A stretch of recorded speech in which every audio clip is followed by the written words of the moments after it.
he is, folks. 3 years ago, he started in pictures by playing the part of a private in Wake Island. But now, in A Bell for Adano, he plays a corporal. That's right. And playing a corporal is much better than playing a private. Now the studio pays me $60 a month instead of $50. And I don't have to peel any more potatoes for Darryl Zanuck. The American Meat Institute presents William Bendix in The Life of Riley.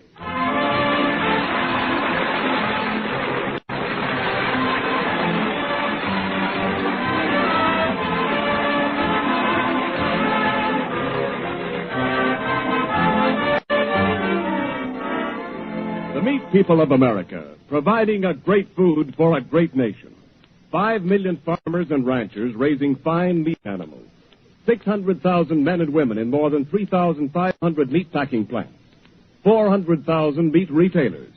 All doing their level best, in face of the enormous demands of war, to put meat on your table. On behalf of all these, the American Meat Institute brings you The Life of Riley.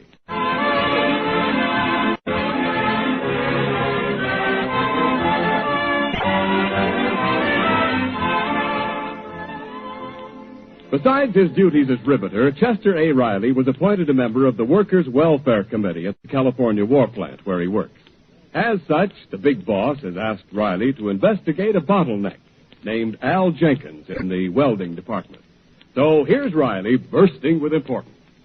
Hey, where's this Palooka Jenkins that's been slowing down the war effort? I'm Jenkins. Why? You're bigger than I figured.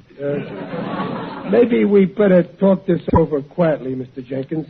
I'm here to save you your job. They're getting ready to fire me, huh? Mm-hmm. Well, they say trouble always comes in threes. Well, what's your other two troubles? My wife. Well, we've all got that kind of trouble. I mean, she ain't feeling well. Oh, well, that's too bad. Then I miss my hometown, too. Yeah, I know how that is. What's your hometown, Al? Well, did you ever hear of Brooklyn? Did I ever hear of it? Well, you're talking to the founder of the BPLA. BPLA? Yeah, the Brooklyn Patriots of Los Angeles. Al, pal, admit me, I'm glad to know you. Likewise. What part of the motherland was you lucky enough to inhabit, mayhap? 655 Kosciuszko Place. No. We lived right in back of it. No. For sure. 18,000 and a half Garibaldi Terrace. Jenkins. Was you the people on the fourth floor over there? Fourth rear. Well, your old lady's wash line, when she pulled it out on a pulley, it used to drip right down on ours. Yeah, and you know, in a high wind, they got mixed up. Mixed up? Why, one time I wore your old man's red flannel 3 weeks before we found it out. Well, what do you know? Hey, it's funny we never met. Well, you were just a kid, but I knew all about your family by watching your clothesline. Yeah? You had 3 older sisters, right?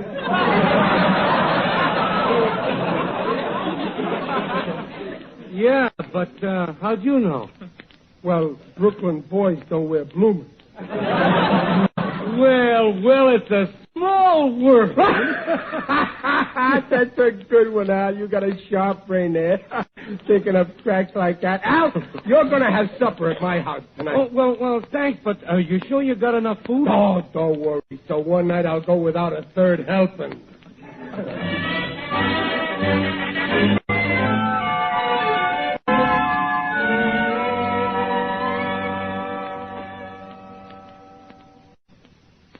Thanks for a swell dinner, Mrs. Riley. Oh, you're welcome, Mr. Jenkins. Now you two men sit and smoke. Yeah, take it easy, Al. Well, now, I'm kind of anxious to get home to see my wife. Yeah, Peg. Al here says that his wife ain't feeling so good. Oh, is it serious, Mr. Jenkins? Well, yes, ma'am. It's very serious. The fact is that it's going to be, what they call, addition to the family. A baby? Oh, isn't that nice? Well, I guess so. Well, congratulations, Al. I'm telling you, it's great to be a father. Believe me, I know. I'm speaking as a 2-time winner.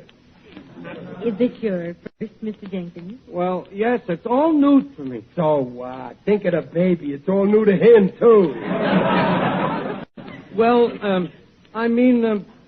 how will we get by on my salary? Listen, Al, you talk like nobody ever had a baby in their family before. It's been going on for years. And it always will. If people stopped having babies in 100 years, there'd be no people in the world. And with no people left in the world, what's the use of going on living? Yeah, I know, but you see, I can't help worrying over Henrietta. Listen, Al, at a time like this, your wife needs you to be cheerful around her, see? You gotta be what they call a pillow of strength. Right, Peg? You mean like you were, Riley, when our first baby was born? Well, yeah, I was too self-modest to say that, but that's how Al's gotta be, like I was. Tell him how I was, Dublin. Why don't you tell him, Riley? Oh, I'm fixing Al a good stiff drink. Root beer and Coke mixed. I'm going to run down to the drugstore. I'll be right back. Gee, I wish I had the right outlook like Riley. Well, Mr. Jenkins, it might cheer you up to hear about how Riley acted when we were expecting our first baby. I'll never forget the night I broke the news to Riley. You see, our doctor was dear old Dr. B. And this day Everything's going very well. In my judgment, you might have the bassinet ready for a little visitor about, mid-September. Oh, my. How does Mr. Riley feel about the baby? Delighted, I suppose? Well, I haven't told him yet. I've been wondering just how to break it to him. Oh, I see. Well, I went to see a movie the other night. Fine story. In this story, the wife just showed her husband a pair of little booties. Right away, he knew, and he took her in his arms. Beautiful moment. Oh, but that's a nice idea. I'll try that. Fine. And don't worry about your appetite, Mrs. Riley. Natural. Entirely natural.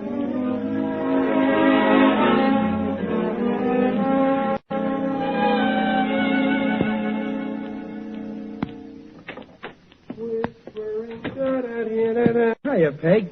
Here's your favorite and only husband, home again. Well, I brought a whole bag. Brought what, dear? The pickles and the whipped cream. Couldn't get any gooseberries. Oh, well, thanks, dear. But right now, I'd rather have some peanut brittle. Peg, what's the matter with your appetite lately? You've been asking for the craziest things.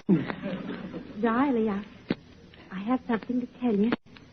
Sit down and listen. Oh, I can take it standing up. If it's the rent we owe, they can wait until next time, like last time. Well, it's not the rent, dear. It's something very nice. Oh, that's good. Well, go ahead, tell me fast, and let's eat. I'm hungry. Well, Riley, what does every married couple want most? More happiness, more money, and less relatives. No, Riley. Listen, What? even if a couple has everything else in the world, what's the one thing that holds them together in later life? The law.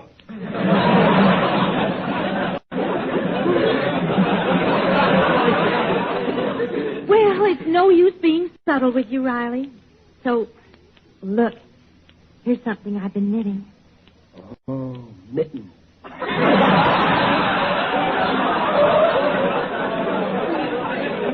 Thanks, I needed a pair. Dear, they're booty. Yeah, they are pretty. No, not beauty, booty. Oh, may as well tell you. There's a little stranger coming to live with us. I won't stand for it. That sawed-off run of an uncle of yours ain't moving in on us. Hey, I told Oh, you. no, this isn't an uncle. Oh, Riley, it's a little... Hey, you don't mean it's going to be our own little stranger, do you? Oh, yes, Riley. How clever of you to guess it. Peg, why were you sitting there gabbing? You should have told me. Don't sit there. Get your hat. Let's get started to the hospital. I'll call an ambulance. Oh, Riley, it's not till September. Well, September. Well, then we'll have time to go by trolley.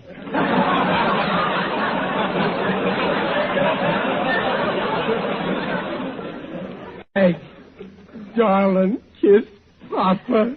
Are you glad, dear? Oh, boy, oh, boy. I'm going to be a father. And that boy's going to have the best that money can buy.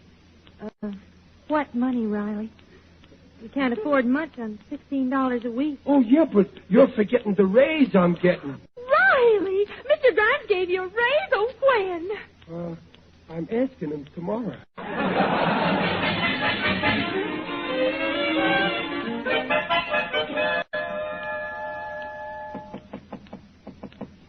Well, who is it? Mr. Grimes, could I please speak to you a minute, Mr. Grimes, sir, please? What's the matter, Riley? Shipping room shut down? Oh, I'll hurry right back as soon as I can ask you some... Don't hurry on my time, Riley. Save your strength for running home at night. Well, speaking of home, Mr. Grimes, that's kind of what I sort of wanted to say, you see. Asks for a minute and takes the afternoon off. Is it a social call, Riley, or is it important? Oh, it's important, all right, Mr. Another thing, Riley. Yesterday, when you opened the packing case, you threw away 2 of the nails you pulled out. Waste.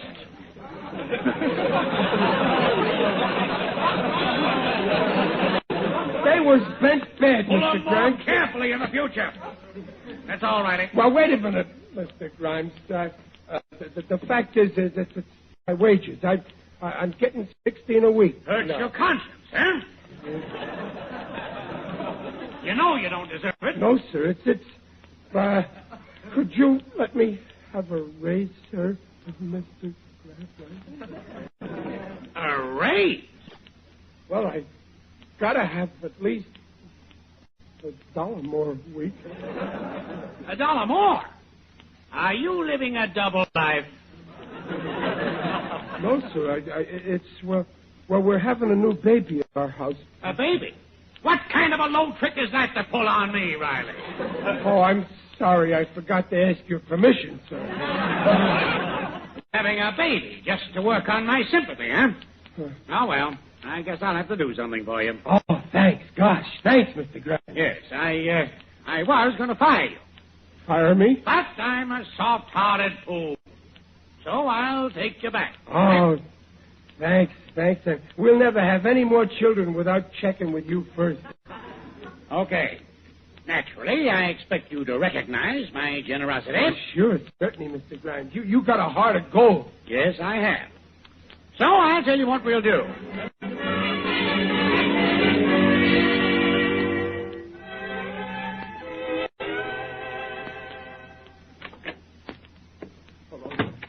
Hello, dear. Did you get the raise? Well, yeah, sure. Oh, Riley, I'm so proud of you. You must have really talked up to that old skinflint. How much did you make him give you? $10. 10? Why, that makes 26 a week. We're rich. It's not exactly 26. Well, yes, it is, too. You were getting 16, Yeah, and now but you're getting that 10. was before I got fired. Why? Oh, I forced him to take me back. Don't worry. Only, well, naturally, on account of taking me back, I got to cooperate. So the 10 a week he pays me now is a kind of a raise, you might say, from the nothing I was getting when I got fired. 10 a week? Oh, Riley. Peg, I guess I'm a failure as a father. Why, you're nothing of the sort. Now, don't you worry, Riley. We'll make out somehow. I'll have to get extra work at night. But when would you sleep? When a man's got to figure how to feed 3 people and send his son to college on $10 a week, who can sleep?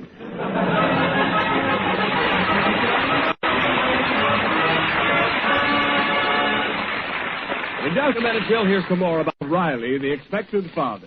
In the meantime, this is Ken Niles speaking for Meat. What are the greatest developments of this war? Well, your mind immediately jumps to such things as B-29s, radar, and the new type landing craft. But this evening, I want to tell you about another great wartime development, one that the meat industry is proud of. From the start of the war, our problem was to get enough of everything to where our fighters are with the fewest possible trains and ships. Soldiers want beef, but sides or quarters of beef are big and unwieldy, and you need an expert to cut them upright without waste. Well, the best technical men in the industry went to work on this problem with the United States Quartermaster Corps, and they came up with frozen, boneless beef. It's all beef, no bone, packed in 50-pound packages and frozen. Package number 1 for roasts and steaks. Package number 2 for stews or braising. Package number 3, ground beef. This method of handling beef makes 3 refrigerated cars or trucks or ships do the work of 5. It is served without waste and makes sure that every man gets a good cut. Frozen boneless beef makes all the beef that goes to our fighters usable to the last ounce. This is just one of the new methods developed and used by the meatpacking industry to help our armed forces to use most efficiently the large quantities of meat they get. And now back to The Life of Riley with William Bendix as Riley. In the living room of Riley's California bungalow, Mrs. Riley is still telling young Mr. Jenkins the story of what the Rileys went through when they were expecting their own first baby some years back. So there we were, Mr. Jenkins. Riley was only making $10 a week, and the baby coming in September. Did Riley earn some extra money like he said he would? Oh, my, yes. He got a job that was convenient in some way. Cozy in this basement, ain't it? Huh? It'll be warm this winter, too, with all them steam pipes on the walls. And we won't have to yell at the janitor for heat. Nah, we won't have no trouble with the janitor, seeing as I'm the janitor. Of course, it's a little dark in this basement. Oh, only in the daytime. At night, the headlights from the automobiles shine right in. Riley, dear, why don't you take a walk? No need for you to be cooped up. Dumpling, I like being cooped up as long as you're the chicken in the coop. Oh. But I'll go look out the window for a change. Oh, this is a nice front window we got. Air. Can't see a thing from that window. It's lower than the street. All those bars. Oh, I can see plenty. I can see all the feet going by up there. And I'm getting so as I can tell who's passing by watching their shoes. Oh, you can't. Well, sure I can. Ah, there goes that poor henpecked Charlie Willis. He got his pay envelope tonight. Why, how can you tell? By the bulge in his shoe. But he can't fool Mrs. Willis. How do you know that? That's her running after him.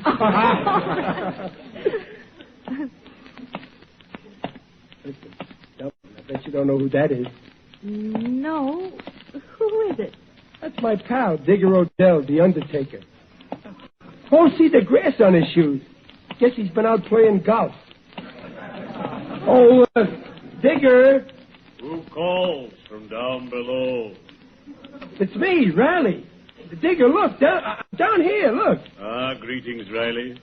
You're looking fine. Very natural. Oh, thanks, Digger. How's everything with you? How's business? Oh, very quiet.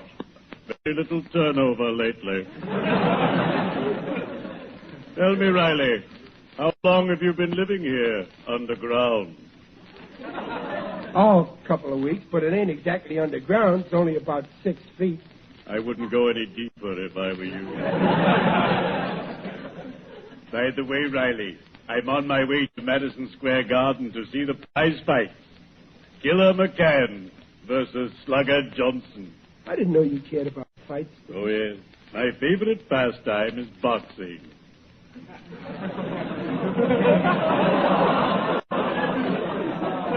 Ah, the smoke-filled arena, the gallant gladiators, the roar of the crowd.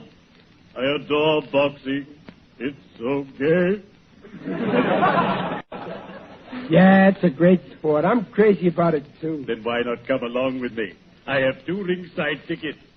I got them from a customer who has no further use for them.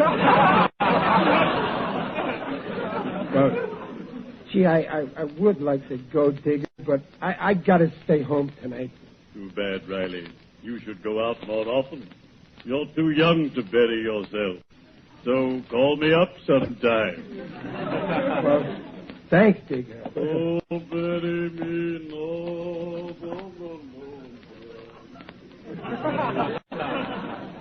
He's a great guy, Digger. I wonder why he ain't more popular. Listen, dear, you're entitled to go out sometimes. Go on to the fun. No, not me, Dublin. I'm spending my free time building things for my son. When them other guys see Junior playing with his toys, they'll wish they'd stayed home more nights. Riley, why are you fixing the pillow in that chair? You're not sleeping in that. Well, sure. You know, any time now, well, you might need me to get the taxi quick. We might have to race the stork to the hospital. No, but you need your sleep, dear. Go on to bed. Not me. I'm sitting up here. Maybe I'll close my eyes a second, but I ain't going to sleep. I got to be ready when you need me.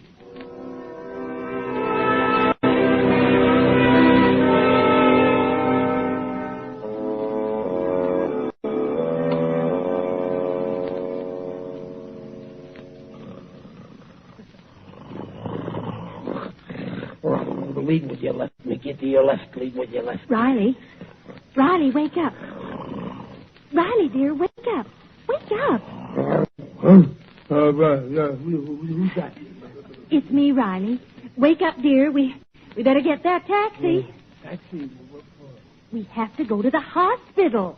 Wake up. We have to go to the hospital. Hospital? What for? I feel all right. Well, go back to... Right. No! Hospital! Hey, is he? Are you? Can I? Now, don't get excited, dear. Just hurry. Hey, baby, quick, baby! I'm having a taxi. I mean, taxi! I'm having a baby.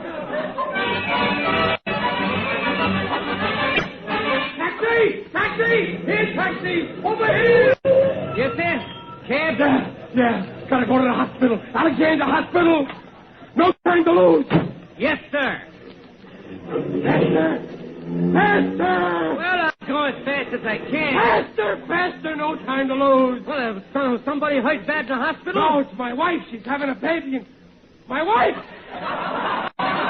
Turn around! Go back! I forgot to bring my wife!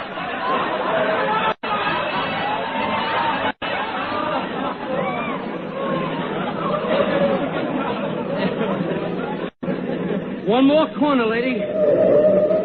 This is a block. Here's the hospital, lady. How you feeling, lady? Oh, I'm all right. Thanks. I'm fine. Where are we? Here's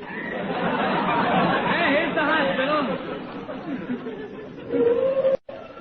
Okay, lady. We made it okay. All right. Let me help you, lady. Oh, I'm all right, but would you mind helping me get my husband out of the cab? Peg, don't be nervous. Peg, don't... We got here okay. Yes, dear. Now just take my arm. That's right. Peg, we gotta be brave. I got his feet, lady. Please, just put him down on the sidewalk. I'll make him walk. That's right, Riley. Now, dear, just take it easy going up the steps. Be brave, Peg, be brave. You're doing fine, Riley. One more step now. That's it. What's all this? It's okay, officer. Okay. That fella looks like he was hit by a car. Both legs broke. Nah, it's a maternity case. He's the father. The poor fella. The first 6 are the hardest. Now, Peg, you're gonna be all right. Don't, my legs. Where'd I leave my legs? Wait, I'll push open the door. Mrs. Riley, got your call. Your room is waiting. Thank you, Doctor. Could I have some smelling salts? Certainly. Here you are. Feeling a little nervous? Oh, it's not for me. It's for my husband. Here, dear, sniff this.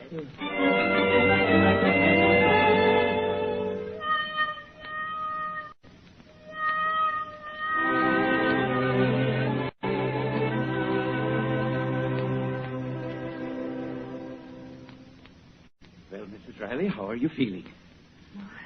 Sleepy, Doctor. How? When? I have some news for you. You are the mother of a fine baby. Now 6 hours old. A fine baby girl. Oh, a girl. Better not be around when my husband finds out, Doctor. He hates to be double-crossed. My husband. Can I see him? Not until tomorrow, I'm afraid. I gave him a sedative. He's resting. Poor Riley. Oh, don't worry. We'll pull him through. I've never lost a father yet.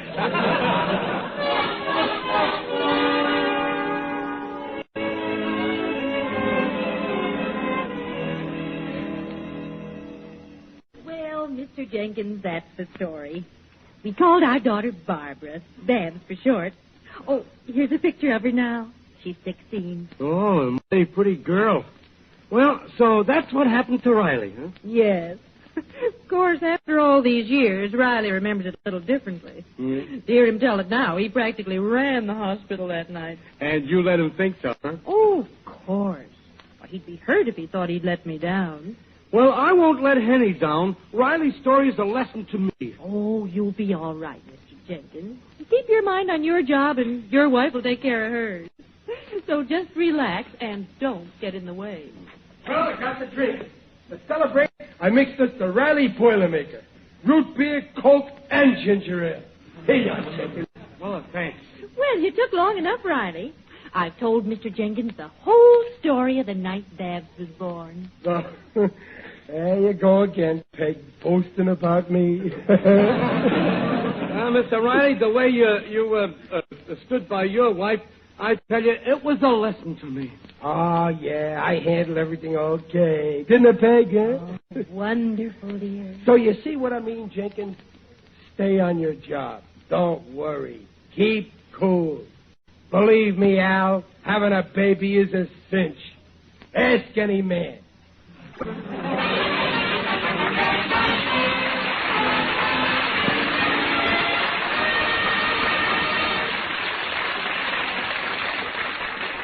The Rileys will be right back. If you're like a lot of women, you're wondering how you can best manage good meals for your family under today's meat situation. The best advice the meat people can give you is to do your planning not at home, but right at the meat counter around whatever meat there is. If you go to the market with your heart set on a roast, you may be disappointed. But if you decide to look first and give that ingenuity of yours half a chance, you'll soon find it's possible to plan good meals around whatever meat is at hand. Maybe your meat man will have some stew meat. Well, there you have the makings of a fine, juicy, brown-crusted meat pie. Or you may be able to get ground meat. You know how the family likes a good meat loaf. Or if you find pork sausage links or patties, try baking them on top of a cornmeal batter pudding or in a casserole with layers of sweet potatoes and apples. Become familiar with the new point values effective today and make the most of the meat you get. For remember, meat is a yardstick of protein foods because meat measures up to every protein need. The nutritional statement just made about meat is accepted by the Council on Foods and Nutrition of the American Medical Association.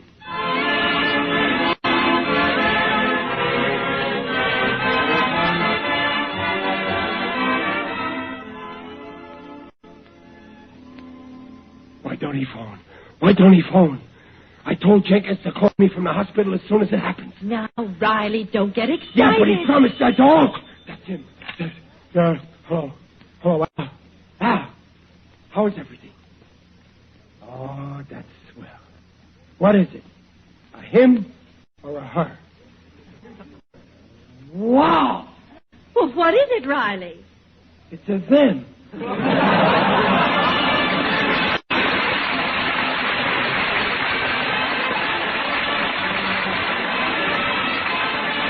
Follow the Life of Riley, starring William Bendix as Riley, and presented by the American Meat Institute next week at the same time.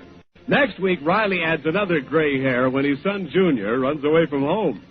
William Bendix appears on The Life of Riley by arrangement with Hal Roach. Digger Odell is played by John Brown. Al Jenkins is Benny Rubin, and Mrs. Riley is Paula Winslow. The script was written by Ashmead Scott, Alan Lipscott, and Reuben Ship. Don Bernard directed with music by Lou Kozloff. This is Ken Niles in Hollywood suggesting you live the life of Riley next week.